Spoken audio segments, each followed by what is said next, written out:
Selama 2 hari, tim SAR yang ada di Gunung Lawu dibantu dengan beberapa komunitas pencinta alam mencari keberadaannya.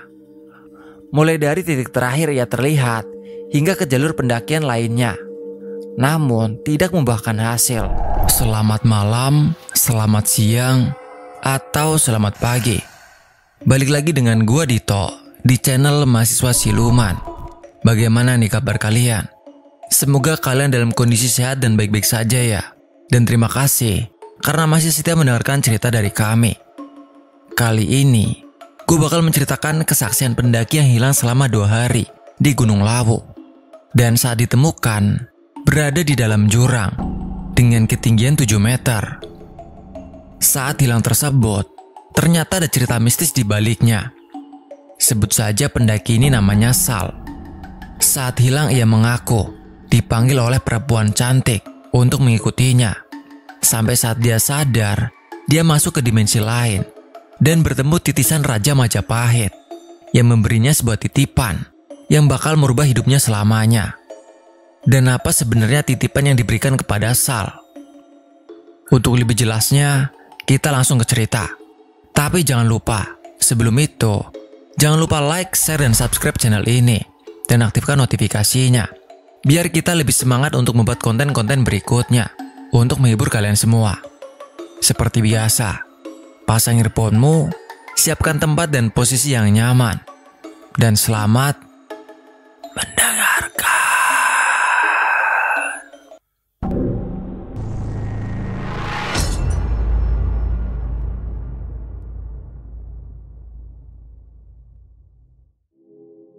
Sal masih mengingat jelas pengalaman yang dialaminya 12 tahun lalu. Saat kedua kalinya, ia mendaki gunung bersama klub pecinta alam yang diikutinya sejak tahun pertama kuliah. Saat itu, semangat mudanya masih sangat membara. Deretan puncak gunung yang ada di Pulau Jawa menjadi target untuk ia taklukkan. Gunung Lawu merupakan gunung kedua Sal yang dia daki semasa menjadi mahasiswa baru setelah Gunung Merbabu. Semasa SMA, Sal memang sudah mengikuti ekskul hiking di sekolahnya.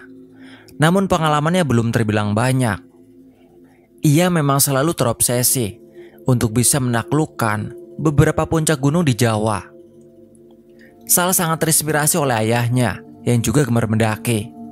Namun ayahnya tidak pernah mengajaknya untuk mendaki bersama, melainkan menyuruh anak lelakinya tersebut untuk bisa menaklukkan puncak ketinggian tanpa keberadaan sang ayah. Beberapa kisah tentang gunung yang diceritakan oleh ayahnya selalu membuat Sal terkesima. Salah satunya adalah Gunung Lawu, yang merupakan salah satu gunung di Pulau Jawa yang ingin dia jelajahi. Ayahnya sering menceritakan soal kemegahan Gunung Lawu di hadapan Sal. Karena setahun sekali, ayah Sal selalu mengunjungi gunung tersebut. Berbagai pertanyaan pun muncul di kepala Sal, namun tak satu pun dijawab oleh ayahnya. Ayah Sal bilang, "Semua pertanyaanmu akan terjawab jika kamu bisa menemukannya sendiri." Sal tidak mengerti apa yang dikatakan oleh sang ayah. Hingga kemudian ia berhasil mendaki gunung yang berada di antara perbatasan Jawa Tengah dan Jawa Timur. Pengalaman lelaki bernama Salmantio Dewangga atau yang kerap disapa Sal saat mendaki Gunung Lawu merupakan salah satu yang paling tidak bisa ia lupakan. Karena secara tidak langsung, hal tersebut menjadi titik balik mengubah cara pandang hidupnya. Tahun 2012, 2 hari lagi, pendakian akan dimulai. Sal sudah mempersiapkan semuanya, termasuk latihan fisik yang ia telah mulai sejak seminggu ini. Setiap sore, ia selalu berlari mengelilingi gedung rektorat di kampusnya. Gedung pusat milik salah satu perguruan tinggi negeri di Yogyakarta tersebut, jika sore hari, biasanya menjelma menjadi lintasan lari. Unit kegiatan mahasiswa pencinta alam yang Sal ikuti akan mengadakan sebuah pendakian massal. Pendakian menuju puncak Gunung Lawu ini juga diikuti oleh beberapa mahasiswa dari kampus lain yang ada di Yogyakarta. Sal sangat tidak sabar. Ia sangat bersemangat untuk menaklukkan Lawu. Sal pun tidak lupa mencari tahu apa saja kisah yang disimpan oleh Gunung Lawu yang berada di Jawa Tengah tersebut. Konon Gunung Lawu merupakan tempat di mana Prabu Brawijaya kelima, raja terakhir Majapahit, melakukan moksa. Selain itu, menurut penuturan para senior kampusnya, Gunung Lawu juga menyimpan kisah misteri mengenai keberadaan pasar setan atau pasar bubrah yang kerap dijumpai oleh para pendaki. Dalam pasar bubrah ini, para lelembut Gunung Lawu akan berkumpul menjadi satu. Dan seperti layaknya sebuah pasar pada umumnya, dalam pasar bubrah ini harus terdapat sebuah transaksi bagi orang-orang yang menjumpainya. Namun hal tersebut tidak menyurutkan semangat Sal untuk mendaki, karena keberadaan pasar tersebut konon biasa dijumpai oleh mereka yang mendaki via jalur Candi Ceto. Sedangkan pendakian massal yang Sal ikuti akan melintasi jalur Cemoro Sewu. Jalur pendakian dari Candi Ceto merupakan salah satu favorit dari para pendaki karena menawarkan pemandangan yang indah. Namun sekaligus merupakan jalur yang paling angker dan ditakuti ketimbang dua jalur lainnya untuk mendaki Gunung Lawu. Medan dari jalur ini bisa dibilang didominasi oleh tanjakan terjal serta jurang yang cukup dalam. Jalur dari Candi Ceto ini juga diyakini sebagai gerbang lintasan ke alam gaib. Hei Sal, kenapa kok ngelamun terus dari tadi? Tanya Umar, sahabat dekat Sal yang juga akan ikut mendaki Gunung Lawu. Gak apa-apa Komar, aku cuma udah gak sabar ingin segera sampai ke Lawu, jawab Sal. Yang bener, mikir apa kamu? Meskipun Sal tidak menjelaskan apapun, namun Umar seolah paham jika ada sesuatu yang sedang dipikirkan oleh sahabatnya. Sal pun tidak mengerti dengan perasaan yang sedang ia hadapi. Ia bersemangat untuk bisa menaklukkan Gunung Lawu. Namun terdapat ketakutan dan perasaan mengganjal yang tidak bisa ia jelaskan. Karena tiba-tiba saja Sal teringat dengan ayahnya dan cerita yang ia sembunyikan di balik Gunung Lawu. Udah Sal, tenang aja, gak usah dipikir, kata Umar mencoba menenangkan sahabatnya. Di pagi hari yang cerah, Sal, Umar bersama dengan para rombongan berangkat dari Yogyakarta menuju Solo dengan menggunakan kereta Prambanan Express. Sesampainya di stasiun balapan, perjalanan menuju Tawangmangu pun dilanjutkan menggunakan bus. Kemudian masih disambung lagi dengan perjalanan menuju Cemoro Sewu. Sore hari pun tiba. Rombongan dari Yogyakarta tersebut memutuskan untuk memulai pendakian selepas maghrib. Sal yakin dapat melewati perjalanan kali ini. Namun jauh di dalam lubuk hatinya masih terbesit sedikit perasaan yang mengganjal. Ia masih tidak dapat menjelaskan apa yang sebenarnya ia rasakan. Sal selalu mencoba untuk mengabaikan perasaan yang membuat hatinya tidak tenang tersebut. Namun selalu muncul kembali dan muncul kembali. Pitakonmu bakal kejawab yen kowe bisa nemu kakek. Itulah kata-kata sang ayah. Tiba-tiba saja, kata-kata yang pernah dijawabkan oleh ayahnya tersebut selalu menghantui kepalanya. 1 jam setelah memulai pendakian, para rombongan tersebut pun tiba di pos 1. Tidak ada rombongan lain selain Sal dan kawan-kawannya di beberapa warung yang ada di perhentian pertama tersebut. Setelah beristirahat sejenak, mereka pun melanjutkan pendakian menuju pos berikutnya. 2 jam kemudian, mereka sampai di pos 2. Jalur antara pos pertama dan kedua Cemoro Sewu ini memang dikenal panjang. Dan sama seperti sebelumnya, di pos 2 tersebut tidak terlihat rombongan lain. Namun pada saat Sal dan rombongan sejenak beristirahat, tampak 3 orang pendaki yang sedang turun dari atas. Kemudian disusul beberapa pendaki lainnya. Sebelum kembali melanjutkan perjalanan menuju pos 3, para rombongan ini berhenti sejenak untuk menyiapkan energi dan mental. Jalur dari pos 2 menuju pos 3 memang dikenal terjal. Sal tampak pucat dan Umar kembali melihat keraguan yang ada di wajah sahabatnya. Kalau udah gak kuat, istirahat dulu aja Sal, kata Umar sambil menyodorkan gula Jawa pada Sal untuk menambah energi. Kuat kok, timpal Sal. Rombongan pun melanjutkan perjalanan menuju pos 3. Bisa dibilang, jika trek ini merupakan salah satu yang terberat di jalur pendakian Gunung Lawu via Cemoro Sewu. Sal mulai linglung. Setiap beberapa puluh langkah, ia berhenti sejenak. Nafasnya sesekali mulai terengah. Namun langkahnya tidak gentar untuk bisa mencapai puncak. Sayup-sayup, ia mendengar seseorang memanggil namanya, seperti suara seorang perempuan. Sal, Sal, Sal, kesini Sal. Suara tersebut menggema di telinganya. Di tengah hatinya sedang gusar dan dinginnya suhu yang ditampakkan Gunung Lawu, Sal terlihat gusar. Ia mencoba untuk mengabaikan suara tersebut, namun selalu terdengar. Lirih, namun jelas menggetarkan gendang telinganya. Sal, mau kemana? Lewat sini Sal, lewat sini. Waktu mulai menunjukkan pukul 11 malam. Sal yakin jika pos 3 sudah tidak jauh lagi. Ia pun mencoba untuk tetap semangat mendaki. Namun suara perempuan tersebut seolah semakin dekat. Suara yang halus dan lirih tersebut seolah membisik tepat di telinganya. Sal, kesini Sal, ikut aku. Tiba-tiba Sal terpisah dari rombongan. Tidak satupun orang yang ia lihat di depannya. Sejak awal, Sal berada di posisi akhir, diikuti oleh Umar di belakangnya. Namun tidak juga ia melihat keberadaan Umar. Pandangan Sal mulai berubah. Jauh di depannya, ia melihat sebuah bangunan, mirip dengan sebuah kerajaan kuno yang sering ia lihat dalam buku-buku sejarah.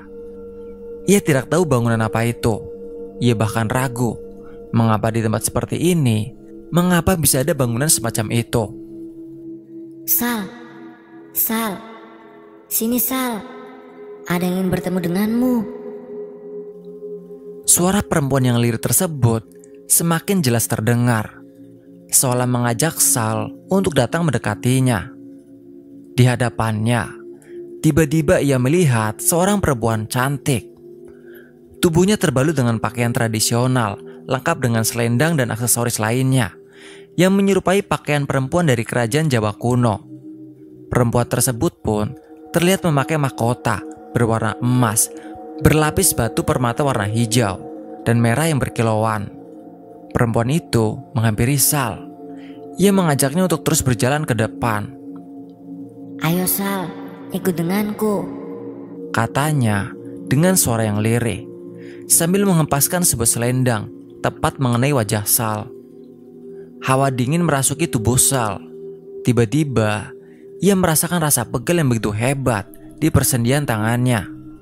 Telinganya berdengung, kepalanya pun mulai memberat. Sal bingung dan tidak tahu apa yang sedang ia hadapi saat ini. Perempuan yang tidak ia kenal tersebut kemudian menggenggam tangan Sal dan menggandengnya untuk mengajaknya pergi. Namun tiba-tiba saja, Sal merasa ada yang menarik tubuhnya secara paksa. Sal, ngapain kamu? Umar meneriakinya. Wajahnya pun terlihat khawatir. Umar menarik carrier yang menempel di punggung Sal dengan sigap. Rupanya, ia melihat Sal berjalan menjauhi rombongan. Mau kemana Sal? Jangan ngigo. Jalur kita itu ke sana Sal. Kata Umar seolah ingin menyadarkan Sal yang sedari tadi ia lihat linglung. Umar menunjuk para rombongan yang hampir sudah tidak terlihat lagi. Umar kembali melihat ada gelagat yang tidak beres pada sahabatnya tersebut. Ia pun mendampingi Sal untuk lebih mendekat pada rombongan. Sementara Sal hanya tertegun sambil mencoba menebak apa yang sebenarnya sedang terjadi. Karena mendapati Sal dengan kelakuan aneh dan tidak biasa, Umar pun mencoba mendampinginya. Perhatiannya tidak pernah terlepas dari sahabatnya itu. Hingga kemudian, sampailah mereka di pos 3. Beberapa menit setelah rombongan sampai terlebih dahulu. Sebagai anak baru dalam urusan pendakian, Umar merasa khawatir dengan sikap Sal. Ia ragu, apakah kawannya itu bisa kuat sampai puncak. Umar memang dikenal mudah sekali merasa panik. Namun kali ini ia meyakini ada sesuatu yang tidak beres dengan sahabatnya. Ia pun berencana untuk melaporkan kondisi Sal pada Faras, ketua Mapala yang mereka ikuti. Sal, tunggu ya. jangan kemana-mana. Pokoknya tunggu. Perintah Umar pada Sal sambil menunjuk bongkahan kayu untuk diduduki. Jangan pergi kalau aku belum kesini lagi. Umar meminta Sal untuk menunggunya. Umar pun mencari Faras. Ia meminta untuk bisa singgah lebih lama di pos 3 ini, atau malah sekalian bermalam saja dan melanjutkan perjalanan keesokan harinya. Melihat angin malam yang berembus begitu kencang, sebagian rombongan memutuskan untuk melanjutkan pendakian keesokan harinya. Sebagian lagi memutuskan untuk tetap melanjutkan pendakian dan membuat tenda di pos 5 karena pos 3 ini tidak terlalu luas dan dikhawatirkan jika membangun tenda terlalu banyak di sini akan mengganggu jalur pendaki lain. Umar menceritakan kondisi Sal pada Faras. Pria berambut gondrong tersebut menduga jika sahabatnya ini mengalami gangguan. Namun Faras tidak yakin jika Sal mengalami gangguan mistis. Menurut analisanya, Sal hanya kelelahan dan tidak tahan dengan suhu dingin di ketinggian Gunung Lawu, sehingga membuatnya linglung. Terlebih karena perjalanan menuju pos 3 ini memiliki medan trekking yang sangat menanjak. Sambil membawa perlengkapan medis, mereka pun kemudian mencari Sal untuk memastikan kondisinya. Faras dan Umar mendatangi bangku bongkahan kayu tempat Sal duduk saat sejenak ditinggal oleh Umar. Namun di situ Sal sudah nggak ada. Loh, mana anaknya? Tanya Faras. Tadi aku suruh nunggu di sini, Mas. Coba mungkin dia ada di gardu. Faras dan Umar pun kemudian mengitari pos 3 dan mencari Sal. Setiap orang mereka tanyai, namun hasilnya nihil. Sal menghilang. Sal resmi dinyatakan hilang.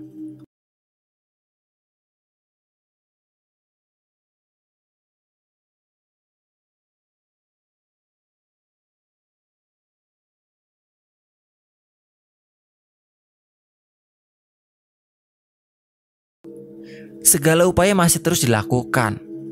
Beruntung, pada hari ketiga, pria berusia 20 tahun ini akhirnya ditemukan.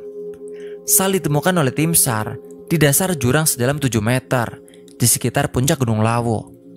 Entah apa yang bisa membawanya ke sana, namun secara ajaib, lelaki berambut cepak ini ditemukan dalam kondisi masih bernyawa. Hanya saja, ia mengalami luka di bagian pelipis karena terbentur batu saat terjatuh. Keberuntungan masih berpihak padanya, meskipun saat itu ia tak sadarkan diri. Dan sekarang kita akan lanjut menceritakan apa sebenarnya yang dialami oleh Sal saat menghilang 2 hari tersebut. Sal, kesini Sal.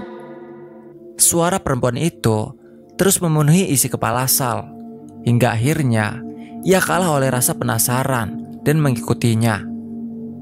Sal bangkit dari bongkahan kayu tempat ia duduk. Kakinya melangkah mendekati sumber suara perempuan tersebut. Tiba-tiba dari kejauhan terlihat sosok perempuan muda menghampirinya. Rupanya sosok itu yang Sal lihat sebelumnya. Ayo, ikut denganku Sal. Sal pun mengangguk, seolah terhipnotis. Sal pun mengikuti perempuan berparas ayu itu, hingga kemudian ia membawa Sal masuk ke dimensi lain. Pandangan yang dilihat oleh Sal sangat berbeda. Ia tidak lagi melihat hutan, semak belukar, ataupun bebatuan yang terjal. Sal seolah berada dalam sebuah padepokan yang begitu asing. Ia melihat beberapa rumah berupa gubuk yang terbuat dari kayu, lengkap dengan penghuninya. Orang-orang yang dia lihat pun tidak tampak seperti biasa. Ekspresi wajah mereka begitu dingin, sehingga membuatnya merinding. Tidak usah takut anak tampan, kata perempuan ayu tersebut. Perempuan itu membawa Sal melewati sebuah gerbang kayu yang penuh ukiran dan begitu tinggi. Gerbang tersebut menghubungkan padepokan penduduk yang ia lihat dan membawa mereka memasuki sebuah kerajaan yang begitu megah. Ayo Sal, masuk, kata perempuan itu. Perempuan tersebut mempersilahkan Sal masuk ke sebuah bangunan yang begitu besar. Membawanya menemui seseorang yang ingin bertemu dengannya. seperti yang ia bilang sebelumnya. Hanya ada satu kata yang bisa menggambarkan keadaan kerajaan dimensi lain yang sedang Sal masuki, yaitu megah. Kesinilah anak tampan, jangan takut. Di hadapannya, Sal melihat sosok lelaki yang sangat gagah dan duduk di atas sebuah singgasana. Lelaki itu menyuruh Sal untuk mendekatinya. Sosok itu duduk di atas sebuah singgasana yang tidak biasa, seolah menunjukkan jika ia memiliki tahta dan kekuasaan. Bahkan perempuan berwajah ayu yang membawanya ke tempat asing itu melakukan sembah sujud padanya. Sepertinya sosok ini bukanlah sosok biasa, pikir Sal dalam hatinya. Wajahnya sangat rupawan, badannya gagah, dan pakaiannya pun seperti seorang raja Jawa kuno. Namun Sal tidak mengenali siapa sosok yang sedang ada di hadapannya itu. Aku mengundangmu kemari karena ada yang ingin aku titipkan kepadamu tentang ayahmu, Jumantara, kata pria itu. Sal kaget mendengar nama ayahnya disebut. Seketika ia ingat jika ayahnya memang sering berkunjung ke Gunung Lawu, namun ia tidak mengerti apa alasan dibaliknya. Ada siapa? Ada apa dengan bapak saya? Tanya Sal.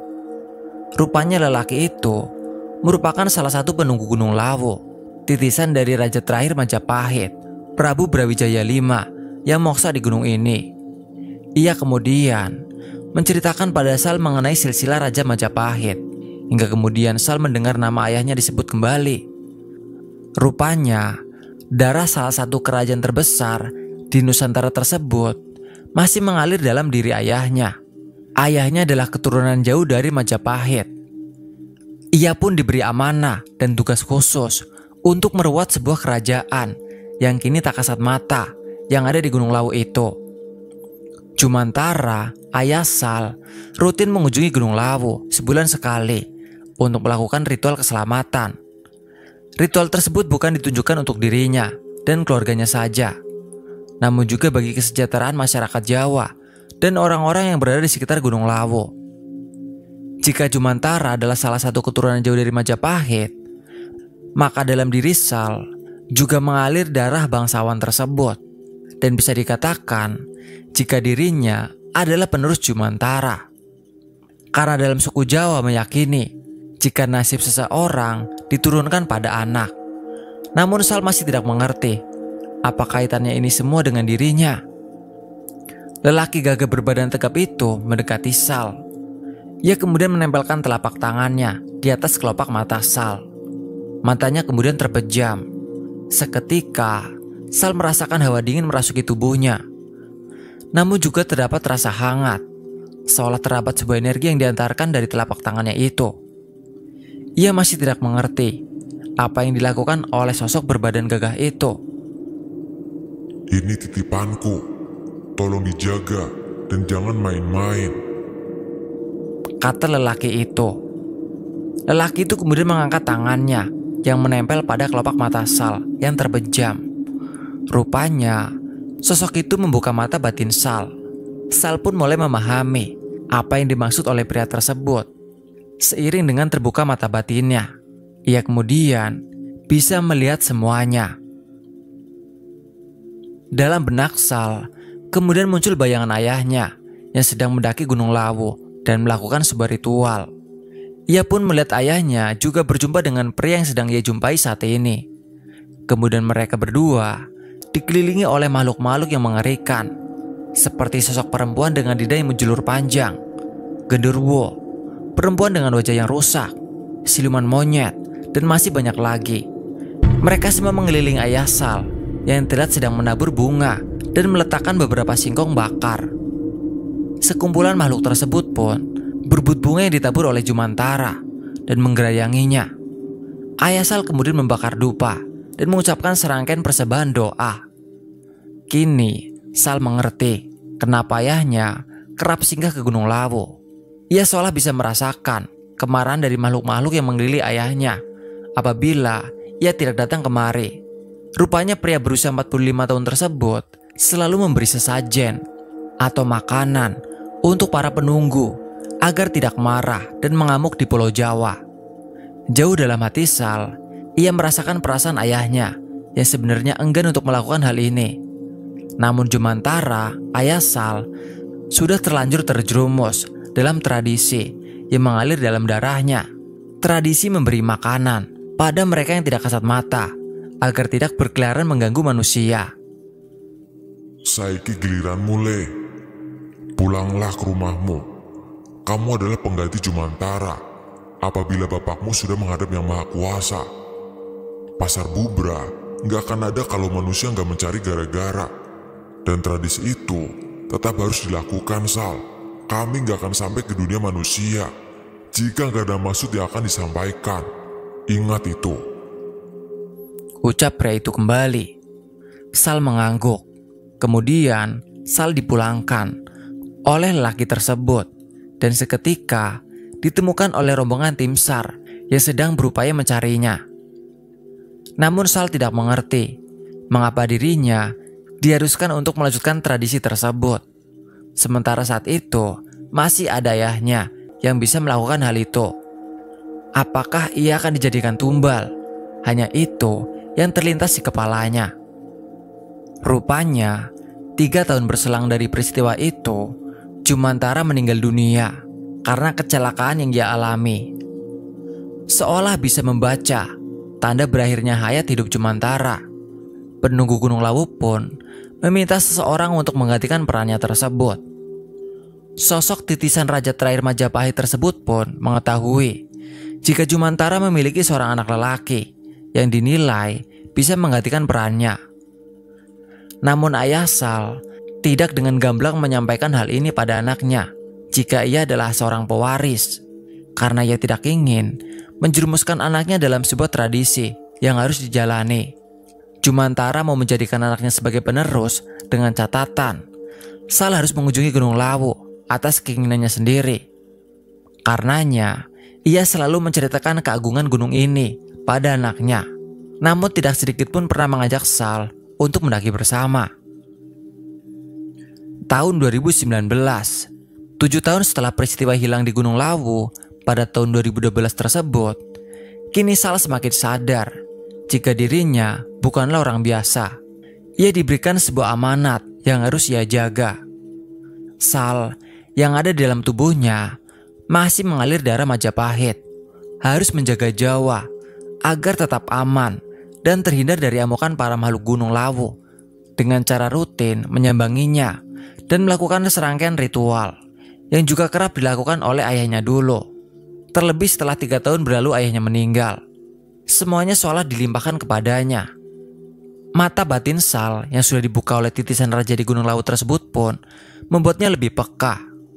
Sal bisa menembus dimensi lain yang berbeda, bahkan mengetahui masa depan dan masa lalu seseorang. Namun jika ia sembrono dengan kemampuannya tersebut, Sal pun akan mendapatkan sebuah hukuman.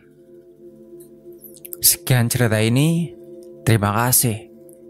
Semoga bisa menjadi pembelajaran untuk kita semua.